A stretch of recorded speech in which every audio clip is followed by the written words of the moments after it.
Hey friends, welcome back to the next lesson of Baking School with Jami. Today we are talking about loaf breads or pound cake. There's a few different terms that you can call these, but no home kitchen is complete without learning how to make these loaf breads, because these delightful quick breads take just a few minutes to mix together. You bake and then have the most delicious loaf bread that works for breakfast, for snacks, and especially for serving with tea or coffee for hospitality. These loaf breads are my favorite thing to bake when you have company coming over because, like I said, they're super quick, but they're absolutely delicious. So welcome to my kitchen today. It is hot in here. It's gonna be 100 degrees today in September. What is that all about? I've had the dishwasher going, I have elderberry syrup on the stove, and I already have our loaves in the oven. So it's getting hot in here. So we're gonna try to go through this lesson quickly. So today we're covering what loaf breads are, tips for making them come out perfect every time, and then we're gonna bake loaf bread together. I have two different recipes for you today. Now, like I hinted at, these quick breads can go under many different names. So you might see it called lemon pound cake, or you might see the same recipe or a very similar recipe called a lemon loaf, or just lemon bread. I tend to categorize these all under loaf breads because of the pan we use, which we'll talk about.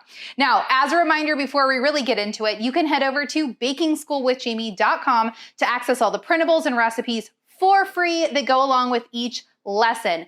Every lesson, we're gonna come up with a fantastic, simple recipe for you to do alongside me. Watch until the end of this lesson today because we are going to do a loaf bread, we're gonna do pumpkin bread, and also I'm gonna give you a recipe for lemon poppy seed, which is my other absolute favorite. And then don't forget to hit that subscribe button so you never miss another episode of Baking School with Jami.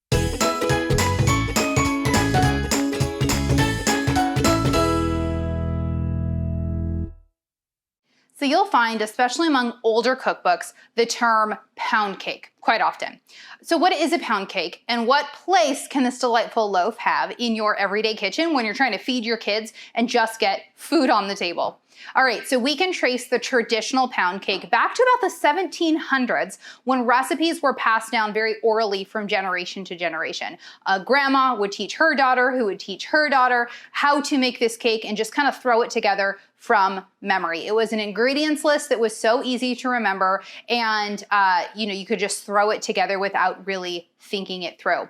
And the oldest recipes call for a pound each of sugar, eggs, butter, and flour. So just 4 pounds, you throw it together. And many people think it's called pound cake because it weighs a pound when it's made. But no, the older original recipes more like weighed 4 pounds. Now, you didn't have to make such a massive one with an easy recipe as 1 pound each. You could easily have or fourth that recipe and you're still on track because then you're just doing a 4th pound of everything. So it's a very, very easy recipe to throw together, get great proportions, passed down, and didn't have anything complicated, no expensive ingredients that people had to hunt down.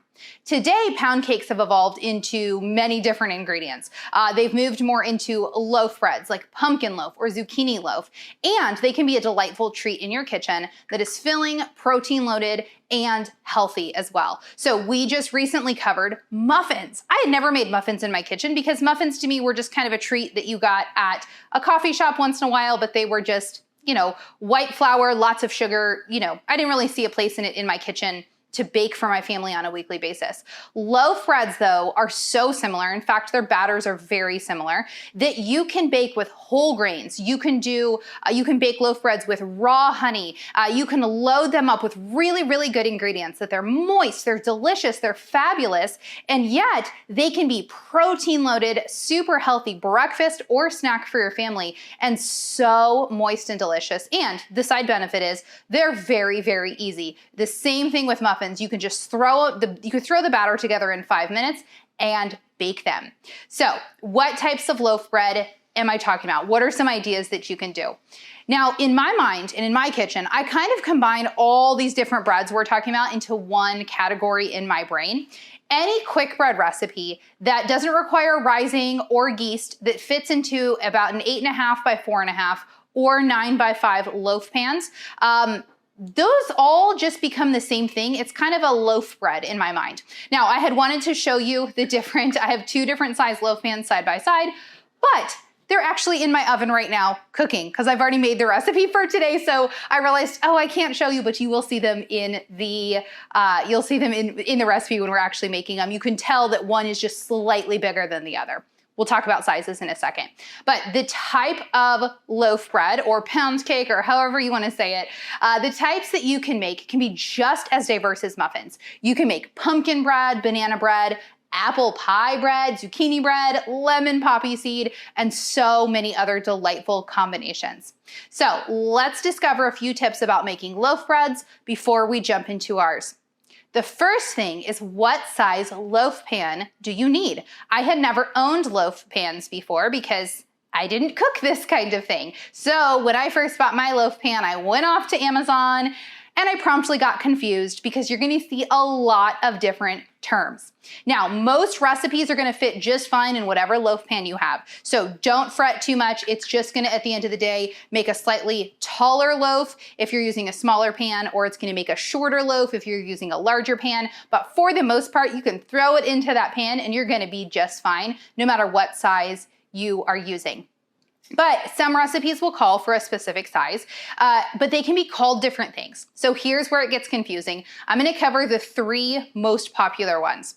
You are going to find a 1 pound loaf pan.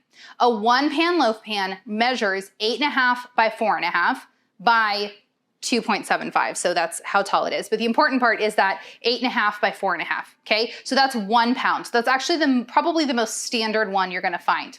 The next step up is 1.25 pound. So a 1.25 pound loaf pan, which is 9 by 5. So those are the 2 that I own. You will see in the recipe, the slightly smaller is the 1 pound, the slightly bigger is the 1.25 pound.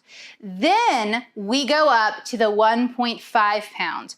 I do not see recipes very often calling for this, but if you're gonna really get into sourdough bread baking and you wanna make really big loaves, this is where a 1.5 pound loaf pan is gonna come into play. So this pan is a 10 by 5.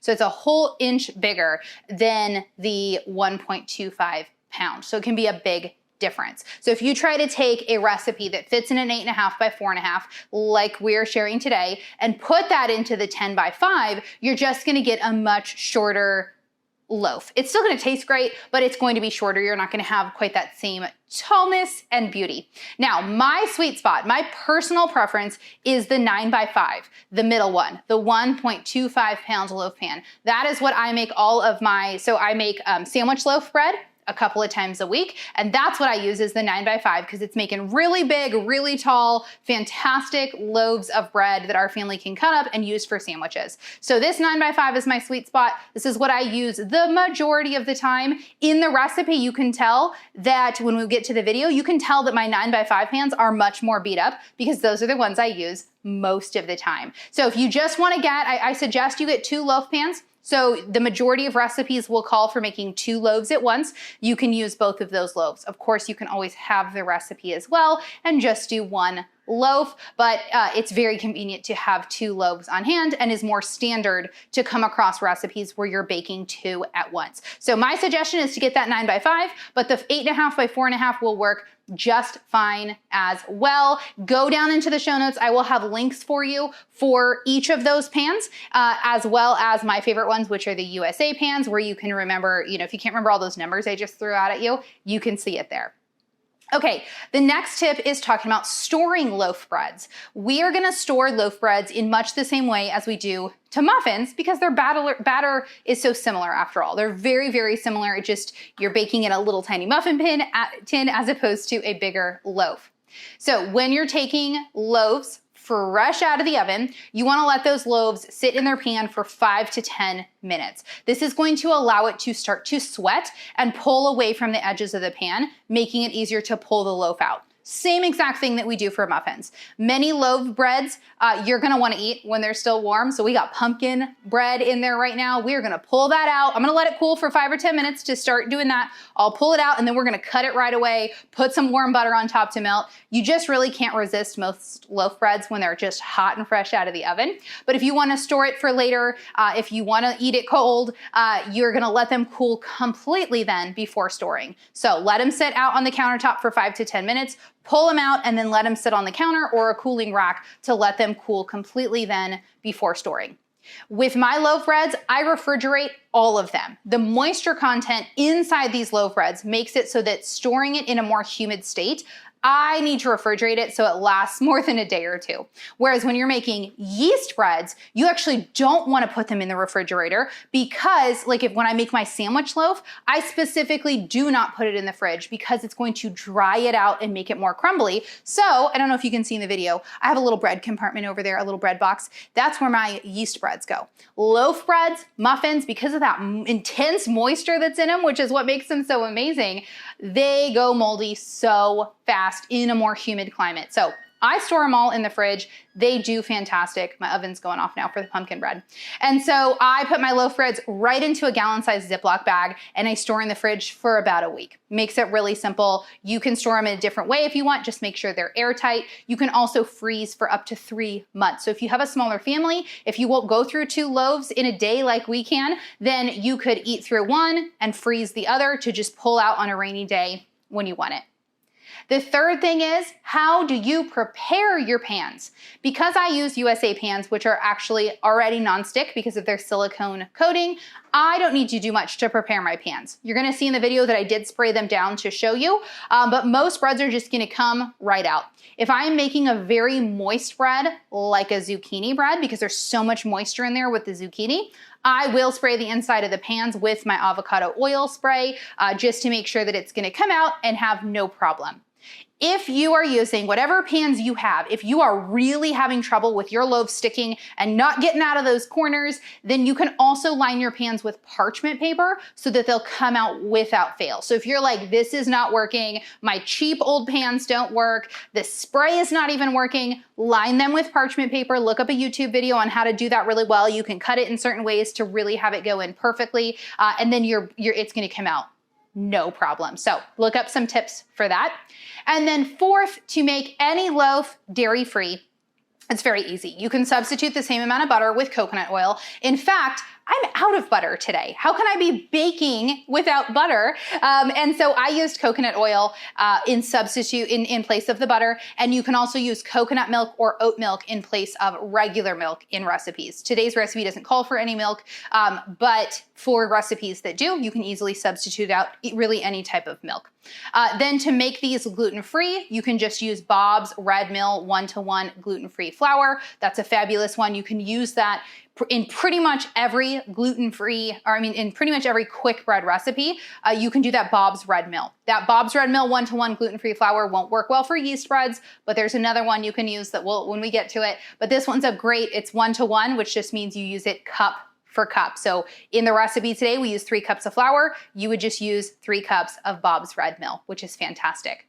All right, so as it is September when this lesson airs, today we're making my absolute favorite pumpkin loaf. If you don't like pumpkin or it's the wrong type of year, I personally think that pumpkin is for the entire year, okay? It is not just a fall thing. We can have pumpkin every time, all throughout the year. But if you're one of those that feels like it's the wrong time of year, I'm also giving you a recipe today for lemon poppy seed loaves. So that is like very spring and summery if you just feel like pumpkin's not gonna work. And then you can head over to bakingschoolwithjami.com and you can download the recipe for today's recipe as well as our past 5 recipes. We've got everything there.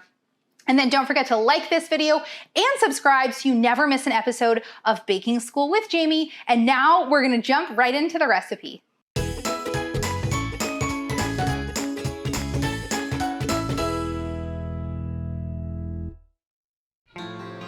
Okay, today we're gonna make the most amazing pumpkin loaf.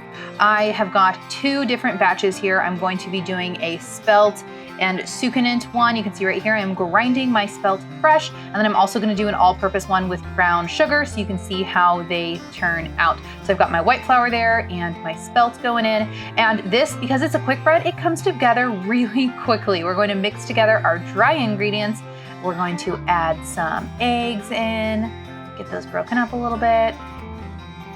Then we're adding in our pumpkin. Of course, we gotta have lots of yummy pumpkin in this. If you don't wanna do pumpkin for this week, I also have a lemon poppy seed loaf for you if you're just not into pumpkin or it's not the right time of year as you are watching this. I mean, I think pumpkin is right for every time of year, but if you don't want pumpkin.